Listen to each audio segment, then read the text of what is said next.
कक्षा 7 की वर्कशीट लेकर मैं शिव बचन प्रसाद बौद्ध सर्वोदय बाल विद्यालय विजन क्लिप पुनः प्रस्तुत हुआ हूँ।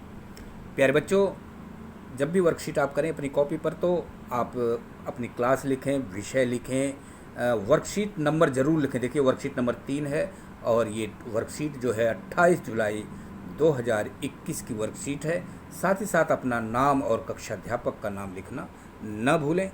आपको सभी विषयों का वर्कशीट उत्तर हल समाधान जानने के लिए जेडी सॉल्यूशन यूट्यूब चैनल ज़रूर सब्सक्राइब कर लेना चाहिए ताकि आप आसानी से काम कर सकें।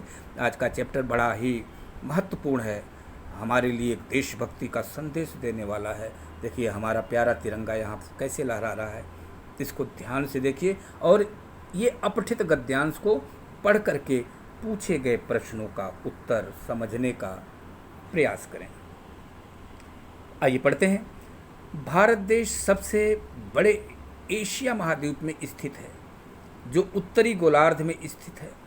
इस दुनिया में छोटे बड़े लगभग 400 से अधिक देश हैं, जिनमें से भारत देश क्षेत्रफल की दृष्टि से 7वां स्थान तथा जनसंख्या की दृष्टि से दूसरा स्थान रखता है। मेरा देश भारत ही ऐसा देश है जहाँ सभी धर्मों के लोग एक साथ मिलजुल कर रहते हैं, तो वहीं सभी देवताओं, सभी देशवासी मिलकर अपने देश की आन और शान के लिए कुर्बान होने का जज्बा भी रखते हैं।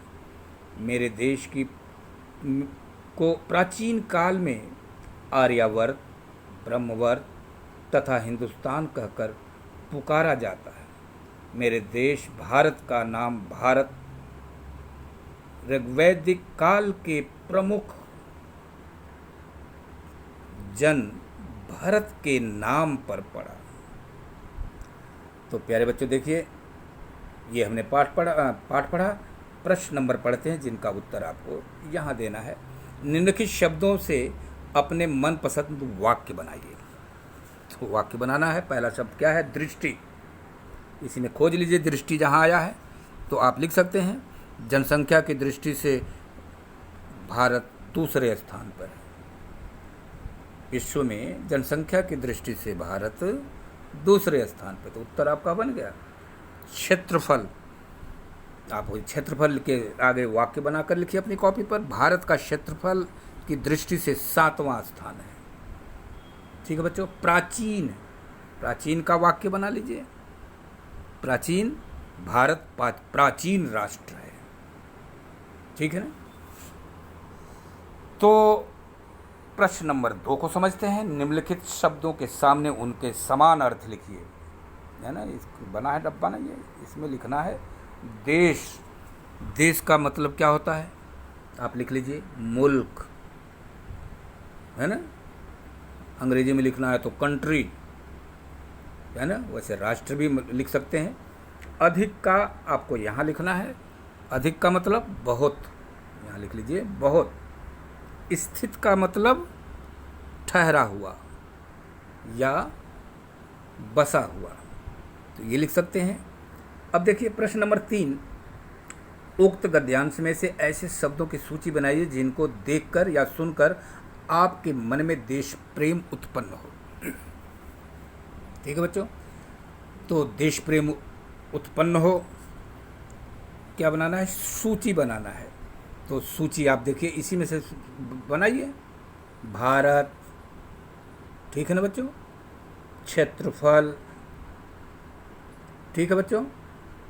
और आर्यावर्त, प्राचीन काल, भरत, है ना। तो इस तरह से आप सूची बना लिए। बस ये देखिए, भारत जो हमारे देश का नाम पड़ा, भारत के नाम पर पड़ा भारत, है ना। प्राचीन काल, हमारा देश बहुत ही पुराना देश है, इसको कई नामों से जाना जाता था। आर्यावर्त, ब्रह्मवर्त, हिंदुस्तान भी कहा जाता रहा है।